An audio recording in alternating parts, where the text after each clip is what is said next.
Faut avoir un ticket, Danny, pour voir un film. Et justement, j'ai le ticket.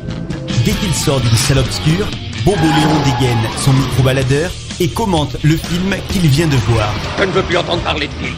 Ciné Parler, sur Cinéma Radio. Je suis sûr que t'adores les répliques de cinéma du genre « Fais-moi plaisir » ou « Je suis ton pire cauchemar ». Et celle-là, qu'est-ce que t'en dis? Les babiles débiles du babouin nubile. www.cinemaradio.net. Ah, tu l'attendais pas, celle-là, hein? Et sur toutes les plateformes de podcast. C'est un passeport pour un autre monde. Bonjour, bienvenue dans cet épisode de Ciné Parler pour Cinéma Radio, c'est Bobo et aujourd'hui on va vous parler, je vais vous parler de Girl de Lucas Dante. Donc j'avais préparé une chronique avant d'aller voir le film avec des punchlines faciles du genre enfin le film des sélections parallèles de Cannes dont tout le monde parle et qui est décevant dans la même lignée que Bande de filles et que La guerre est déclarée et que Mustang. Mais en fait non, je ne peux pas faire une punchline comme ça parce que je dois dire que même si j'y allais à reculons, même si je m'attendais à ce que le film me déçoive énormément, eh bien le film m'a plu. Alors j'y peux rien, je peux pas inventer de faux arguments. Le film me plaît beaucoup. Alors Lucas Dante est un réalisateur qui surgit comme ça.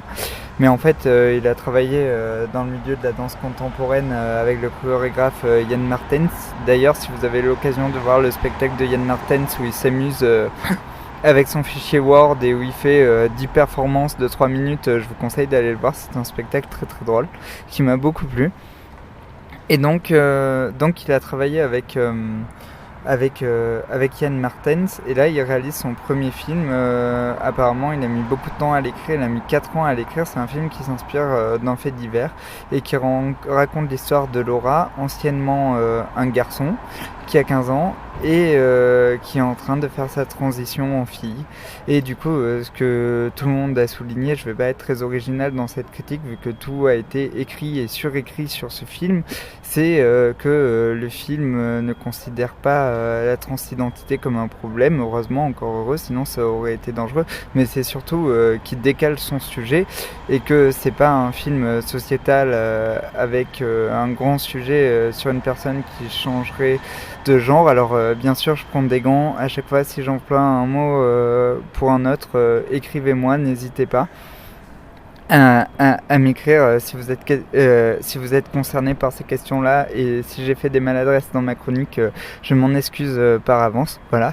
Du coup, ça nous raconte l'histoire de cette transition, et en gros, le film, et elle veut devenir aussi danseuse étoile. Et le film, c'est une séance chez le psy, une séance dans la cellule familiale, une séance de danse, une séance chez le psy, une séance dans la cellule familiale.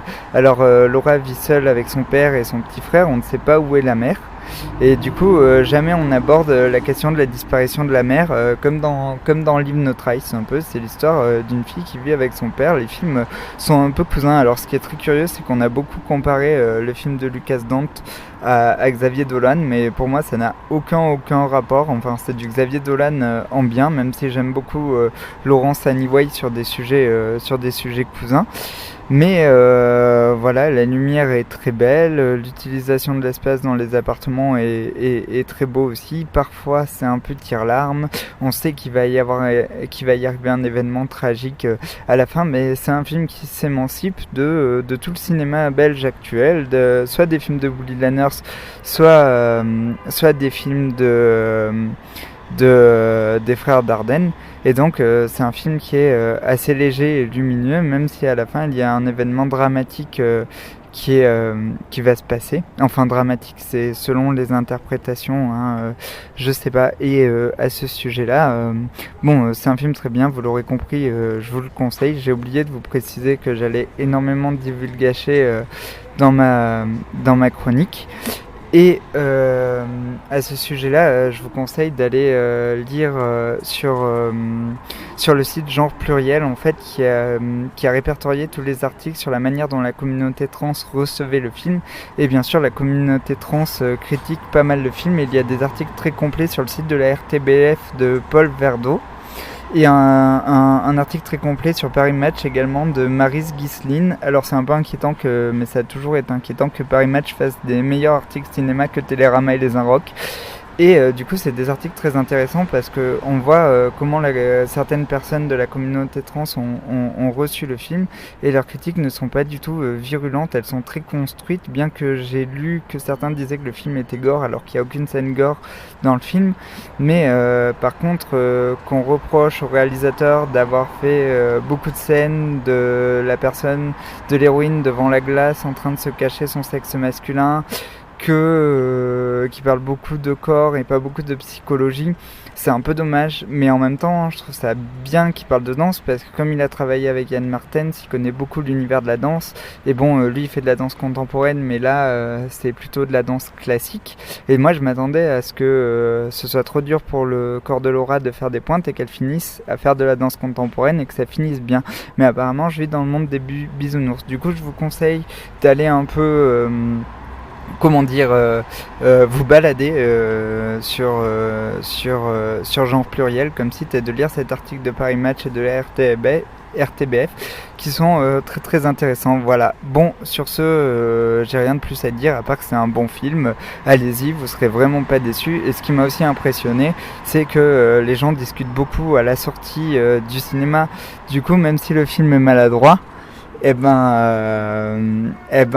a quand même des choses ça permet aux gens de discuter et d'être sensibilisés à la question du transgenre, qui est pas une question qu'on aborde tous les jours. Du coup, il a au moins ce mérite-là, même s'il est maladroit. Voilà, je vous fais de gros bisous. Bien sûr, comme à chaque fois que je parle de transidentité, je dédicace cette chronique à Christelle. Et voilà, je vous fais des gros bisous et à bientôt. Et n'oubliez pas que vous pouvez écouter Cinéma Radio sur toutes les plateformes de téléchargement, sur iTunes, sur Deezer. Et voilà, et moi je pense que ce week-end je vais me gaver de films. Il faut absolument aller voir la ressortie de Fox, c'est important. Et aussi, comme je le disais dans ma dernière chronique, si vous habitez à Lyon ou dans une des villes qui passe Sophia Antipolis, allez-y absolument. Voilà, je l'ai pas vu encore Sophia Antipolis, mais c'est le film que j'attends le plus de l'année. J'attends avec impatience qu'il sorte à Grenoble. Je vous fais des gros bisous, je vous dis à bientôt. J'espère que cette chronique vous a plu. Et ciao ciao, et écoutez Cinéma Radio.